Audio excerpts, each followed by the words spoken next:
ባቦል ዜናችን በቀዳሚነት ወደ ያዝነው ጉዳይ አልፋለሁ። አሁንም አብራችሁን ቆዩ። የሀገር መከላከያ ሰራዊት በጀግንነት ተዋድቆ ያቆያትን ሀገር ሰላም ማስቀጠል የዚህ ትውልድ ኃላፊነት መሆኑን የዋግ ኽምራ ብሔረሰብ አስተዳደር ፖሊስ መምሪያ አስታውቋል።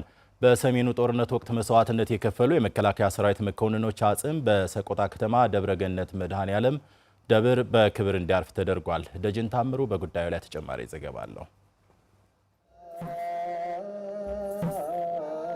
አንዲት ሀገር በሰላም ጸንታ ለመቀጠል ጀግኖች አባቶቻችን የከፈሉት መስዋዕትነት ትልቅ ዋጋ አለው። የኢትዮጵያ መከላከያ ሰራዊት መኮንኖችም ለዘመናት ጀግንነትን እየፈጸሙ አገርን እያጸኑ ደማቸውን እያፈሰሱ አጽማቸውን እየከሰከሱ ለዛሬው ትውልድ አድርሰዋል። አሁንም እንደምትመለከቱት በዋግ ኽምራ ብሔረሰብ አስተዳደር በደብረገነት መድኃኔዓለም ቤተክርስቲያን በጀግንነት ያረፉ የኢፌዴሪ መከላከያ ሰራዊት ከፍተኛ መኮንኖች እየታሰቡ ስርዓተ ፍታታቸው እየተከናወነ ይገኛል። አሚኮ ዞር ብሎ ያነጋገራቸው የህብረተሰብ ክፍሎችም ከነዚህ ጀግኖች አገርን ለማስጠበቅ መስዋዕትነት መክፈል ጀግንነትና ኩራት መሆኑን ተናግረዋል። ድሚያ አገርን ማስቀደም ነው። ከነዚህ ታጋዮች ከነዚህ ጦር መኮንኖች ወታደሮች ምንም ማረው አገር ከሌለ ሁሉም ነገር የለም። አገር ከሌለ ማደሪያም የለህም፣ ሙያም የለህም፣ ባይተዋር ነህ። ከዚህ አኳያ ሀገር እንዳይበተን ከዚህ ወጣቱም ሌላው ህብረተሰብ መማር መቻል አለበት። ሀገር በአባቶቻችን ዝሮ ለውጭ ወራሪ በቃ ለሚመጣው ሁላ እኛ ከነሱ ልምድ የቀሰምነው አለ።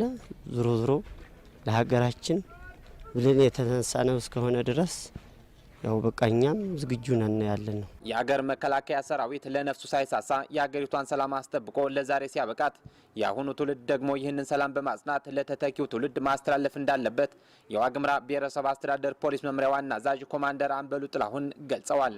አዛዡ ማክለው የሀገርን ሰላም ለማስጠበቅ እያንዳንዱ ዜጋ የበኩል ሚና እንዲወጣ አሳስበዋል።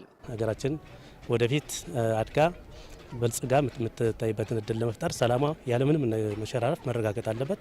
ይህን ደግሞ ዜጎቿ ባለቤቶች ነን።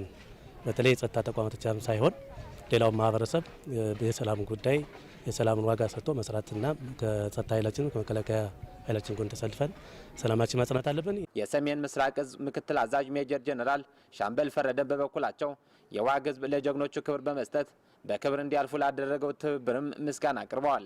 የጀግኖችን አደራ ለማስቀጠልም ዝግጁ መሆናቸውን አረጋግጠዋል። እናንተ በጦርነቱ ይህን ያህል በከፍተኛ ድጋፍ አድርጋችኋል። ዛሬ ደግሞ የነዚህን እረፍት ለመስጠት ሁላችሁም በዚህ ተገኝታችሁ ለሰጣችሁት ክብር በሰራዊቱ ስም በጣም እናመሰግናለን። ክብር ይስጥልን። በመርሃ ግብሩ ላይም ከፍተኛ የመከላከያ ሰራዊት መኮንኖች፣ የብሔረሰብ አስተዳደሩ ከፍተኛ አመራሮች፣ የሃይማኖት አባቶች፣ የሰቆጣ ከተማ ነዋሪዎችና የጸጥታ አካላት ተገኝተዋል። ለአማራ ሚዲያ ኮርፖሬሽን ለተጠናቀረው ዘገባ ደጀን ታምሩ ከሰቆጣ